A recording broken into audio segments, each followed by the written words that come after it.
Olá pessoal, estamos de volta para mais uma aula e hoje nós abordaremos algumas estéticas artísticas da contemporaneidade.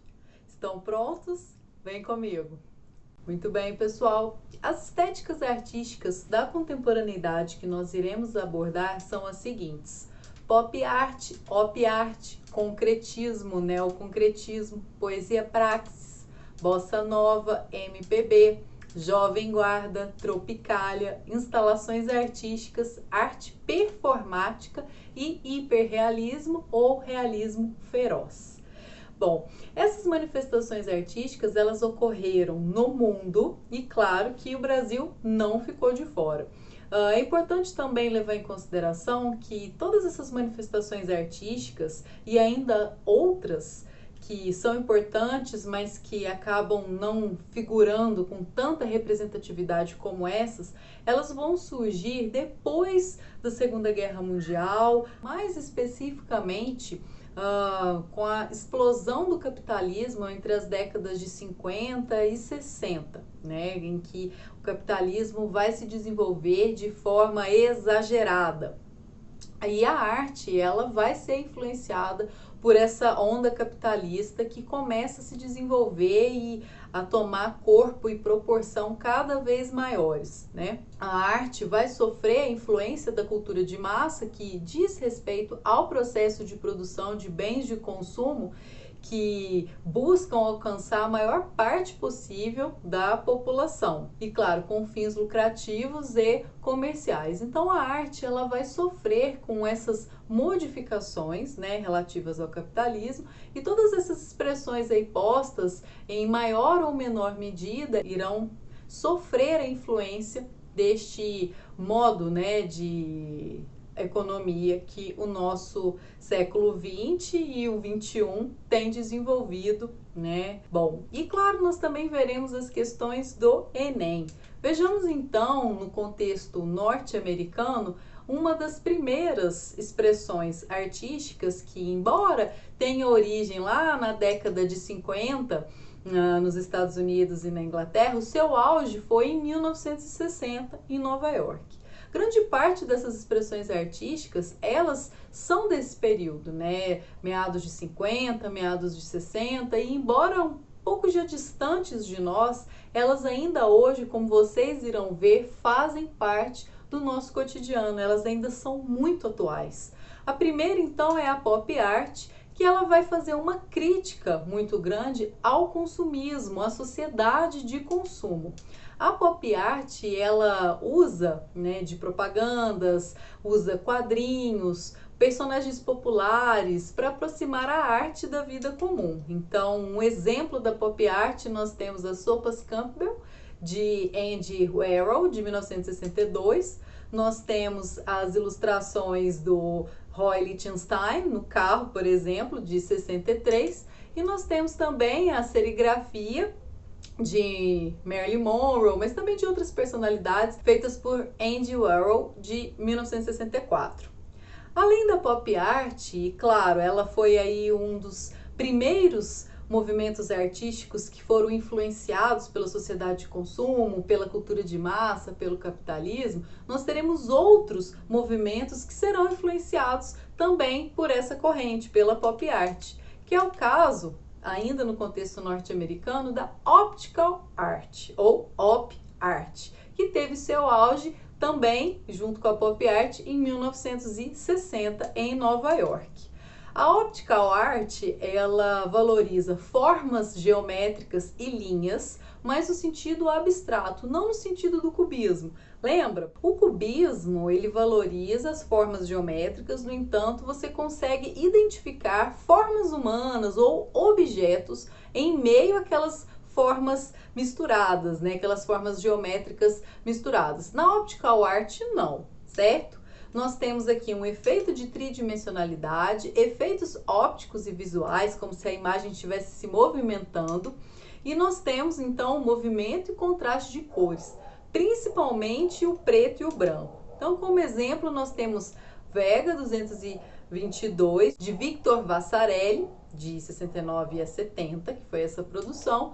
E nós temos outra deste mesmo artista, chamada Vega, de 56, que digamos que tenha sido a precursora, né? Olha como esses quadriculados parecem estar se movendo. Percebam a tridimensionalidade, o movimento e o efeito óptico, né? O efeito visual que a Op Art do Victor Vasarely, principal artista, né, pode demonstrar aí com essa imagem. Agora, no contexto nacional, propriamente dito, vamos falar um pouquinho do concretismo, que, claro, vai sofrer influência do capitalismo, da cultura de massa e vai também sofrer influência da pop art, como nós veremos, porque também há aqui uma crítica à sociedade de consumo. O concretismo no Brasil, ele surge em 1956 e se constitui como um movimento artístico de grande expressão na poesia. Então, como características, nós temos a geometrização, quebras e rupturas do texto, e aí nós temos uma retomada das vanguardas europeias, do cubismo, por causa da geometrização do texto, mas também do dadaísmo e do surrealismo, pela falta de linearidade ou até mesmo de alguma organização textual.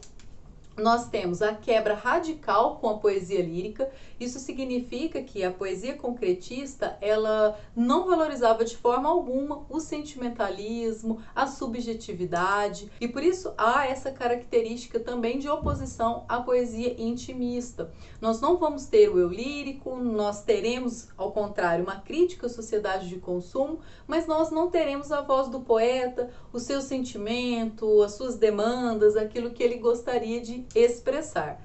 Nós teremos também uma poesia de caráter vérbico-visual. O que é isso? A mesma poesia, ela deve contemplar a palavra, o som e a imagem. Então, isso quer dizer que a poesia, ela não vai ser composta apenas de letras, mas o som das letras e a imagem que aquelas letras fazem no papel vão ter sentido, como um conjunto vérbico-visual. Há então a exploração e a ressignificação do espaço em branco da página, porque ele também vai dizer, ele também faz parte do conjunto ali daquela obra poética. Nós temos a preocupação com uma certa ordenação das palavras, mas isso não significa que essa ordenação seja feita de forma linear, certo? A disposição não linear das palavras, como eu digo, que vão se compondo e se decompondo, né, de acordo com a leitura que a pessoa irá fazer. Além disso, nós teremos a exploração da metalinguagem, o texto falando do texto, a poesia falando da poesia. Percebam aqui este exemplo, o poema Luxo, de 1965, de Augusto de Campos.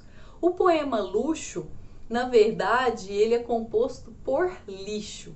Então, aqui vejam essa crítica à sociedade de consumo, né? Será mesmo que dentro do luxo não há lixo? E vice-versa, né? Percebam que o luxo que compõe a palavra lixo representa o exagero, o excesso, aquilo que nós devemos jogar fora, né? Como o próprio lixo. E nesse sentido, o lixo gera também o sentido de futilidade, de vazio, enfim, certo? Os três principais escritores concretistas são Décio Pinhatari e os irmãos Haroldo de Campos e Augusto de Campos. Nesse contexto do concretismo, nós vamos ter outras influências que irão derivar do concretismo. Uma delas é o neoconcretismo, ou o novo concretismo. Ele vai surgir em 59, logo depois do concretismo, como uma reação a esse movimento concretista. Por quê? Porque os neoconcretistas, eles começam a questionar alguns pontos do concretismo. Vão dizer que a arte deve ser interativa, deve ser participativa.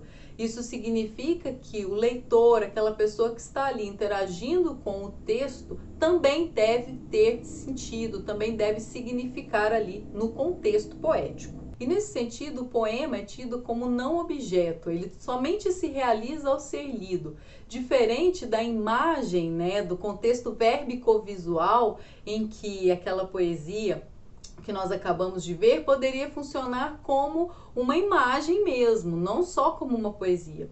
Já o neoconcretismo ele vai dizer que não, que o poema ele não é um objeto, ele não funciona como uma imagem, ele vai funcionar ao ser lido, na interação com o leitor, certo?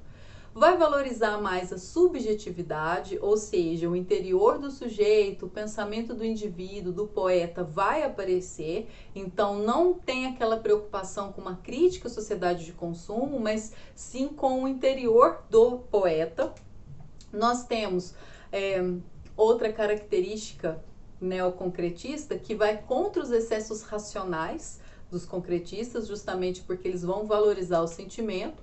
E o que vai diferenciar, né, os concretistas dos neoconcretistas é justamente que os neoconcretistas buscam a interação entre a obra e o receptor, e o leitor, e vai valorizar, vai associar ali a expressão íntima do artista. Como exemplo, nós temos o Ferreira Goulart e o Hélio Oiticica, que são dois expoentes da poesia neoconcretista. Vejam agora este exemplo, Mar Azul, de Ferreira Goulart.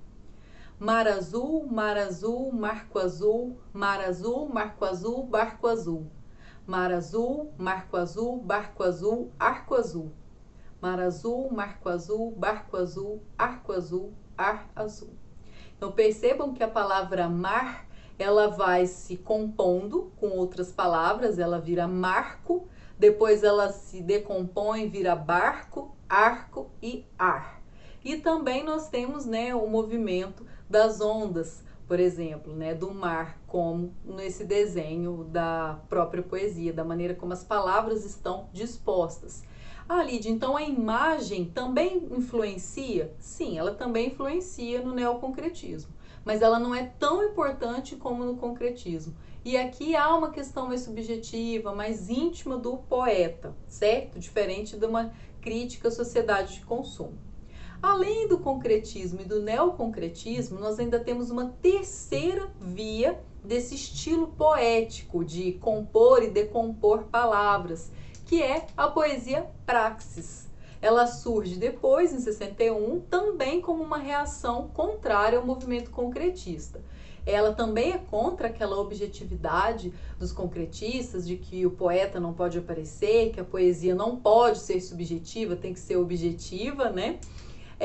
Vai valorizar então com isso a subjetividade, e a poesia praxis ela valoriza o contexto extralinguístico, ela vai valorizar o visual, sim, mas também o social. Então, além da língua, ela valoriza o conjunto, porque ela vai valorizar o lado visual e o lado social. Então, ela não está alheia às questões da sociedade, ela também se apropria disso. Mas a questão imagética talvez não seja tão importante quanto para os concretistas e até mesmo para os neoconcretistas. A poesia praxis também se caracteriza por possibilitar múltiplas interpretações e valoriza o ritmo, a palavra e o verso. Ela valoriza o conteúdo do poema, diferente dos concretistas que valorizavam mais a forma, mais a imagem, mais o visual.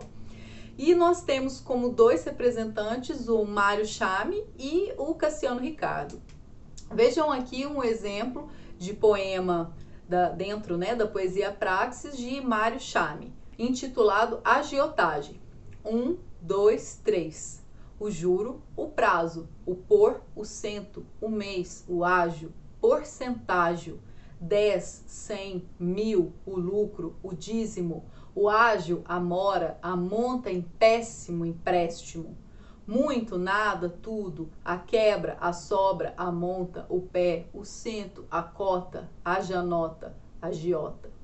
Então vejam que é um poema que também compõe e decompõe as palavras, e a questão sonora é muito, muito importante. E também a questão social, porque a questão da agiotagem, né, é uma prática ilegal e que, como o próprio poema vai trazendo, né, implica diversos problemas, como o juro, como a questão do lucro, que é um péssimo empréstimo, né, enfim, entre outras questões. Então aqui vocês podem ver como funciona a poesia praxis. Muito bem, vejamos então como que este estilo poético é cobrado no Enem.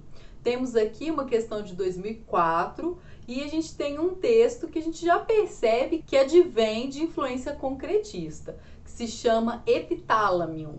Vejamos o que o enunciado diz. O poema a seguir pertence à poesia concreta brasileira. O termo latino de seu título significa epitalamio, poema ou canto em homenagem aos que se casam.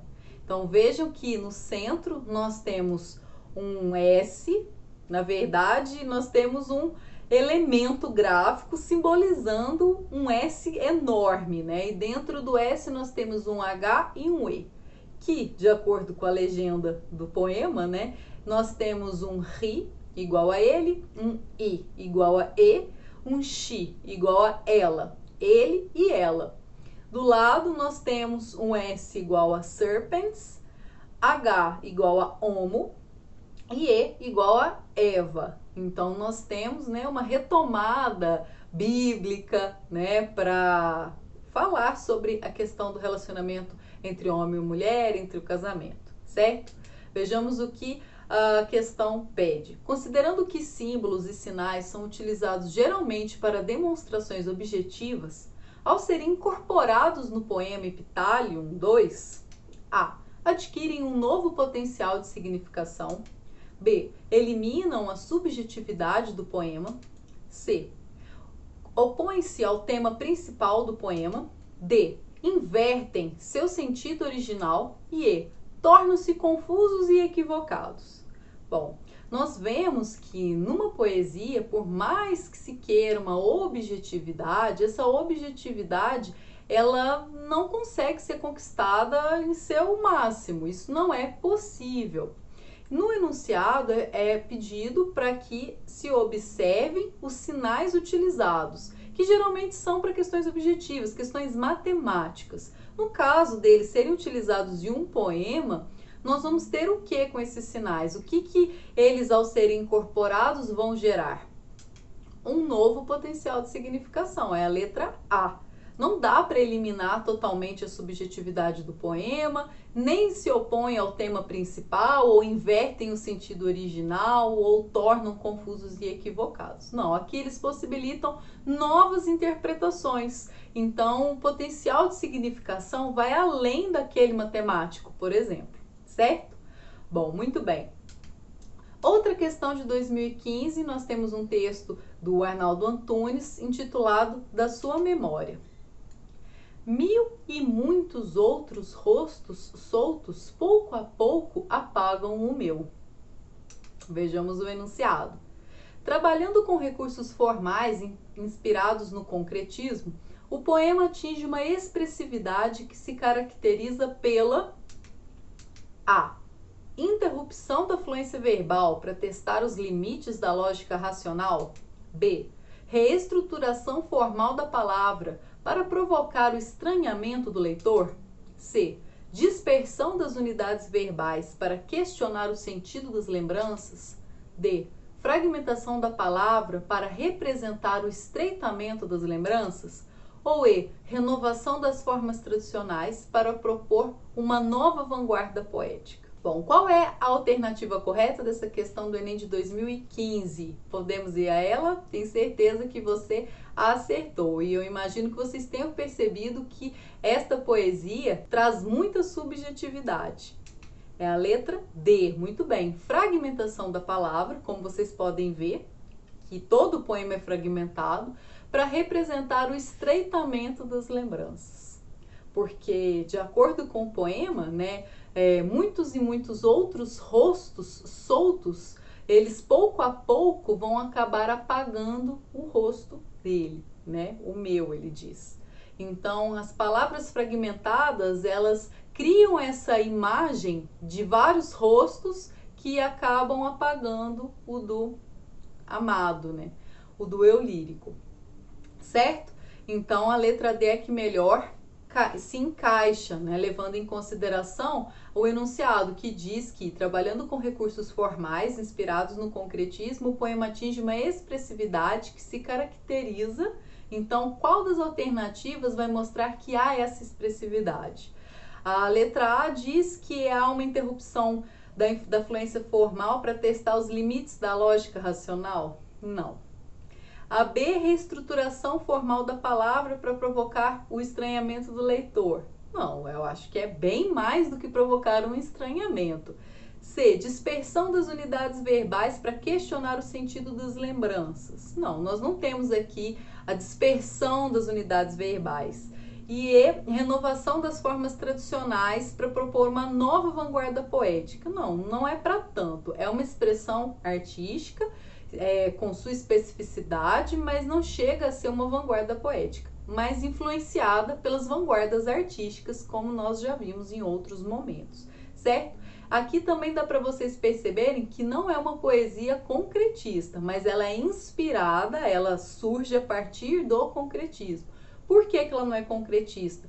Embora ela trabalhe com a palavra, e essa palavra forme uma imagem, né? Há uma desconstrução, a questão sonora é importante, visual também é importante. Aqui nós temos muita subjetividade. O concretismo ele vai privilegiar uma crítica à sociedade de consumo, a uma imagem mais específica, né? Mais como um objeto, como nós já vimos, que não é o caso.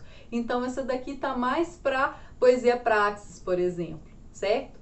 Bom, então vamos adiante. Vamos falar um pouco agora da música nacional. Vamos falar da Bossa Nova, que é um movimento musical que surge em 1958, que buscou o desenvolvimento do canto falado. Ao invés da valorização da grande voz, né, a Bossa Nova teve influência do jazz norte-americano. Então aqui nós temos outro tipo de música que vai influenciar outros estilos musicais, como nós veremos com a MPB, que surge após a Bossa Nova em meados de 1960. É importante levar em consideração que os artistas que introduziram a Bossa Nova, João Gilberto, Tom Jobim, Vinícius de Moraes, eles também vão participar dos outros movimentos seguintes, principalmente da MPB. Nós temos aqui como característica da música popular brasileira a apresentação da música executada de forma acústica, com voz e violão ou voz e piano. Essa é uma característica marcante da MPB. O instrumento mais utilizado é o violão e com cordas de nylon. Percebam que, de modo geral, as músicas da MPB, elas tendem a ter essa característica comum, que é voz e violão. Embora apresentem melodias que diferem, letras, enfim, nós percebemos que é uma música dentro da chamada MPB justamente por essa característica. Então, alguns artistas, eu cito aqui, que construíram a MPB e depois desenvolveram, uns que são mais da origem, né, mais do começo, outros que já são mais da nossa contemporaneidade, como Gilberto Gil, Caetano Veloso, Chico Buarque, Jorge Benjor, Tom Jobim, Milton Nascimento, Elis Regina, João Gilberto, Toquinho, Vinícius de Moraes, Djavan, Zé Ramalho, entre muitos outros, certo? Então vejam que esses movimentos da década de 50 e 60, até hoje, no século 21, irão continuar de forma muito atual. Nós temos também a Jovem Guarda, que acontece em meados de 1960. A Jovem Guarda ela é influenciada pelo pop e pelo rock norte-americanos. Trouxe para a música brasileira muita agitação, a moda do período no estilo Elvis Presley, né, com aquelas jaquetas grandes, com bastante exageradas. Nós temos as gírias também que foram incorporadas à música do período, até então uma novidade. E os artistas mais representativos da Jovem Guarda são Roberto Carlos, Erasmo Carlos, Vanderleia, Rony Von, Vanusa, Martinha, entre outros. Então aqui nós temos as características principais, mesmo que rapidamente, da Bossa Nova, do MPB e da Jovem Guarda. E vejam agora um trechinho de cada uma dessas expressões da nossa música brasileira. Trago aqui na Bossa Nova um trecho de Garota de Ipanema, de Tom Jobim e Vinícius de Moraes. Moça do corpo dourado do sol de Ipanema, o seu balançado é mais que um poema, é a coisa mais linda que eu já vi passar. Um trechinho da MPB, eu trago uma música do Chico Buarque chamada Roda Viva. Tem dias que a gente se sente como quem partiu ou morreu. A gente estancou de repente, ou foi o mundo então que cresceu. A gente quer ter voz ativa, no nosso destino mandar, mas eis que chega a roda viva e carrega o destino pra lá. E a Jovem Guarda, um trecho de Festa de Arromba, de Erasmo e Roberto Carlos. Vejam só que festa de arromba, no outro dia eu fui parar. Presentes no local, o rádio e a televisão, cinema, 1000 jornais, muita gente e confusão. Quase não consigo na entrada chegar, pois a multidão estava de amargar. Rei, rei, rei, rei, que onda, que festa de arromba. Bom, nós temos aqui 3 estilos musicais e vocês podem perceber que a Jovem Guarda difere da Bossa Nova e difere da MPB, porque é um estilo muito mais animado. Além disso, a Jovem Guarda ela se preocupa mais em trazer esse caráter festeiro, de gírias, como vocês podem ver, festa de arromba, ou a multidão estava de amargar, termos também norte-americanos, né, fazendo parte ali da nossa música. É interessante também observar que a MPB ela assume um caráter mais político, principalmente na década de 60 e 70, quando nós tivemos o período da ditadura militar. Então, cantores como Chico Buarque vão levar para as letras das suas canções as dores, as angústias, os questionamentos provocados por um eu lírico que estava ali vivendo num momento de tensão, num momento em que se sentia coagido, em que tinha sua liberdade ameaçada diante da ditadura militar. Bom, pessoal, além desses 3 estilos musicais que foram muito famosos e que até hoje repercutem na nossa sociedade de maneira ativa, nós temos um movimento intitulado Tropicália. Esse movimento é influenciado por todas essas expressões musicais e também artísticas, como a gente já andou vendo na aula de hoje. E vamos então às características desse movimento tropicalista do final da década de 60. Bom, a Tropicália se caracteriza pela miscelânea de ideias e estéticas que uniam temas urbanos e modernos aos temas folclóricos e populares. Então, as letras das músicas da Tropicália, por exemplo, ou as imagens, fotografias, expressões artísticas eram muito misturadas. Na música, os equipamentos elétricos apareciam ao lado de instrumentos musicais tradicionais. A Tropicália, ela questionou os costumes, a moral, o comportamento da juventude em meio a uma sociedade tradicional brasileira, num período ditatorial, né? Assimilou aspectos da contracultura, da arte pop, do feminismo e da rebeldia da juventude mundial. Então percebam que a Tropicália, ela buscou abarcar todas as questões que estavam ali no momento de efervescência mundial, sem deixar de lado, é claro, as questões nacionais. Revelou-se inovador ao mesclar aspectos tradicionais da nossa cultura nacional com inovações estéticas importadas, como a pop art. Misturou estilos musicais diferentes, então a gente percebe nas músicas e nas manifestações artísticas tropicalistas, né, a mistura miscelânea do rock com a bossa nova, o baião, o samba, o bolero. Então as músicas possuíam um tom poético, né? Críticas sociais, temas do cotidiano eram postos de forma inovadora. Então os artistas que fundaram o movimento tropicalista, né, principalmente na música, foram Caetano Veloso, Gilberto Gil, Tom Zé, Gal Costa e também os integrantes da banda Os Mutantes, Rita Lee, Sérgio Dias e Arnaldo Batista. E também o maestro Rogério Duprat. Certo? Trago aqui então para vocês um trecho da música intitulada Tropicália, do Caetano Veloso. Vamos a ela. Sobre a cabeça os aviões, sobre os meus pés os caminhões, aponta contra os chapadões meu nariz. Eu organizo o movimento, eu oriento o carnaval, eu inauguro o monumento no Planalto Central do país. Viva bossa, sa, viva palhoça, sa, sa, sa. O monumento é de papel crepom e prata, nos olhos verdes da mulata, a cabeleira esconde atrás da verde mata o luar do sertão. O monumento não tem porta, a entrada é uma rua antiga, estreita e torta, e no joelho uma criança sorridente, feia e morta, estende a mão.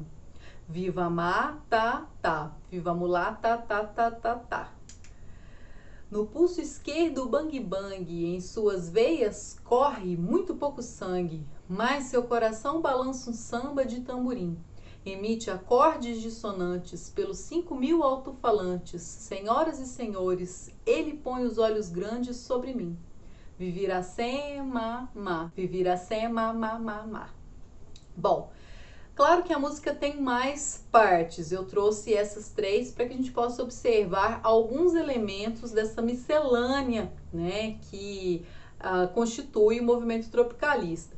Percebam que há várias regiões do país, de diferentes lugares, né, do nosso mapa brasileiro, mencionados como os Chapadões, o Planalto Central, a Verde Mata, o Sertão, Ipanema, por exemplo. E além disso, nós também temos algumas críticas, né? Como a gente pode ver sobre a criança que é feia e morta, ou sobre as veias que correm muito pouco sangue, enfim. Vemos também os elementos da nossa miscigenação racial misturados. A mulata, por exemplo, e ela aparece ali acima de olhos verdes.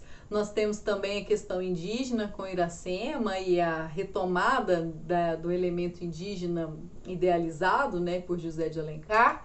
Nós temos também as nossas festas ou manifestações artísticas, né, como o carnaval, como a bossa, como o samba. Então percebam que nesses 3 momentos da música a gente observou várias informações e claro que existem muitas outras que aí estão por trás, como a influência norte-americana com o bang bang.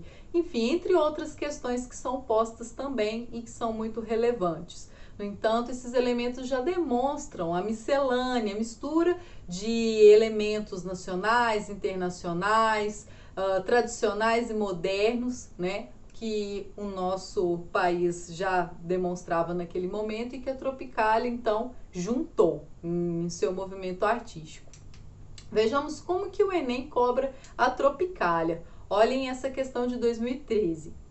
Mesmo tendo a trajetória do movimento interrompida com a prisão de seus 2 líderes, o tropicalismo não deixou de cumprir seu papel de vanguarda na música popular brasileira.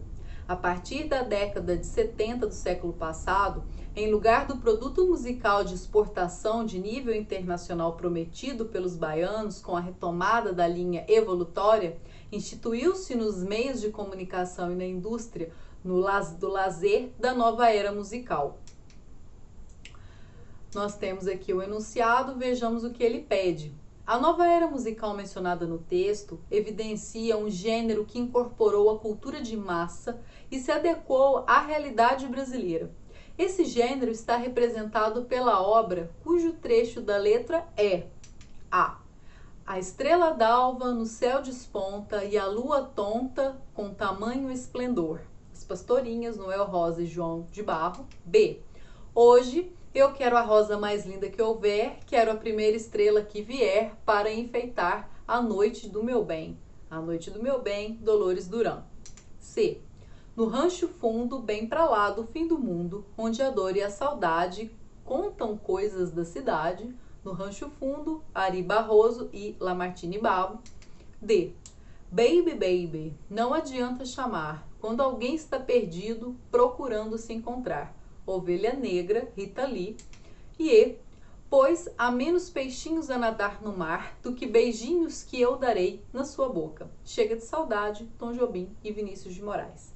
Bom, voltando ao enunciado, é pedido para achar uma alternativa que demonstre a representatividade dessa nova era musical influenciada pela cultura de massa, né, dentro da realidade brasileira. E nós vimos que, dentre os artistas aí mencionados, a única que participou da Tropicália foi a Rita Lee.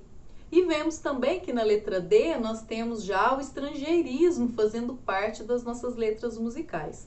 Então a letra D é a que melhor se encaixa, levando em consideração também que os outros artistas participaram de outros movimentos ou de outros estilos musicais mais tradicionais, ou, no caso da letra E, né, Tom Jobim e Vinícius de Moraes, da bossa nova, que não buscou agregar tantos elementos como a Tropicália, certo?